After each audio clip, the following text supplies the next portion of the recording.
Power Series, Video 3. In this video, we're going to look at power series representing functions. To do this, let's recall that a power series absolutely converges on its interval of convergence.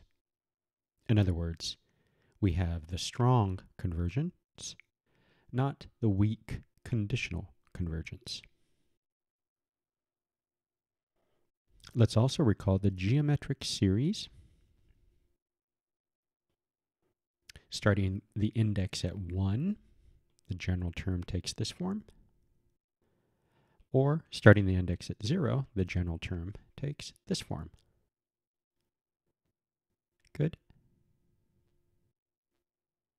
Now, when the common ratio is within 1 of 0, then the geometric series can be evaluated in a nice way.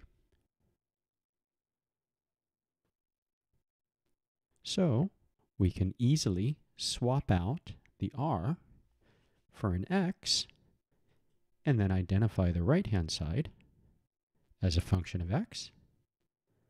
Therefore, we have a power series representing a function. Good. Let's take the reciprocal function. So if we add in 1 and then immediately subtract 1, then we've added 0 to x. And if we take the negative of negative x, we return back to x. The benefit of this is that we have the nice form a is 1 and r is 1 minus x. So we plug that into the geometric series and we get this. So the reciprocal function 1 over x can be expressed out as a power series as this power series. And note that with this representation, the function 1 over x is centered at 1. Good.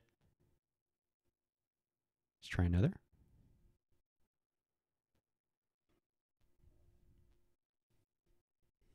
This function should look familiar. All right. To represent this f as a power series, we want to find or use the formula a over 1 minus r. We already have the 1. We're going to take a equaling 1.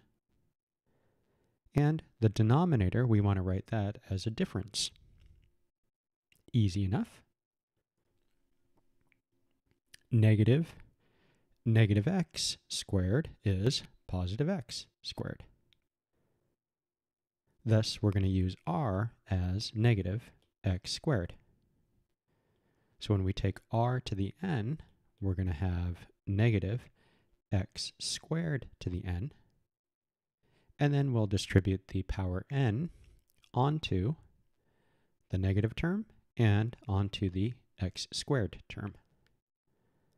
So 1 over 1 plus x squared as a power series is written as such.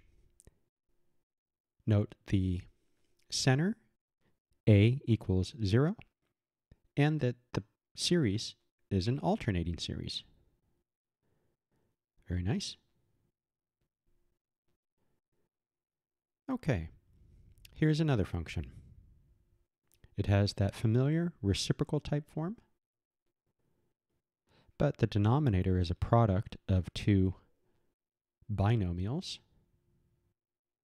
If you think back to integrating such an expression, your memory might be jogged to partial fractions. So if we do that, you can find that the x plus 1 term will pick up a negative 1/4 in the numerator, and the x minus 3 term, coefficient of 1/4. Okay. Then we can easily express 1 over x plus 1, 1 over x minus 3 as geometric series in x, as power series. Very nice. So 1 over x plus 1, same thing as 1 over 1 minus negative x, get negative 1 raised to the k, and x to the k. Good. So here's that expression that we just wrote down. For the other one, well, the 3 we have to take care of. So if we factor the 3 off the bottom, that would appear out in the front, or we can place it up top as a 1/3. But if we only factor off a 3, it'd be x minus 1. So let's actually factor off negative 3. Then factoring off negative 3 from x, well, we can add a negative 3 in the top if we also add 1 in the bottom, and so we get this expression. Very nice. So we have an a value of 1/3. I'm leaving the minus out in front. And an r value of x over 3. So when we look at r raised to the k, we get x to the k, 3 to the k. And then multiplying by 1/3, that's an extra 3 in the denominator. And I'm leaving the negative out in front. Good? Okay. So by partial fractions, remember that this term picked up a negative 1/4. This term picked up a positive 1/4. And then partial fractions, we were able to break up this product of binomials into 2 separate terms. So we can express those out and as a difference.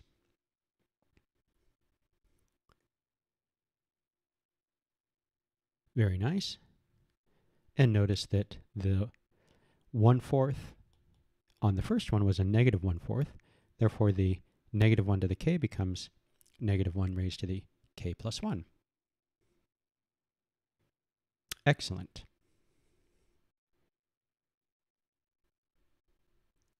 Now, in looking at each geometric series, the first one is good only for x's within 1 of 0. The second one is good for x's within 3 of 0. So this expression is only going to work if x's are within 1. This expression works, hey, you can move a little bit further. But if we're trying to represent f, we have to take the smaller of these two ranges. Therefore, to represent f, we'll have to go with the x within 1 of 0. Now, thanks to absolute convergence, we can actually combine these two and then term by term factor off an x to the k. So if we do that, this is the expression that we would have. And then you can verify that this term, incremented by 1 over itself, would limit to 1, confirming that x's need to be within 1 of 0. Very nice. A couple of challenge problems. So this f is the f that we just worked with, but there's an x in the numerator. You can investigate how that will affect the power series representation of f.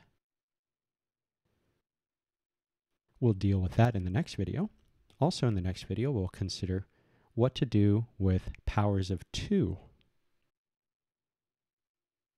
And this is going to come into the notion of taking a power series and multiplying it with another power series. Interesting stuff. That's it for this video. Thanks for watching.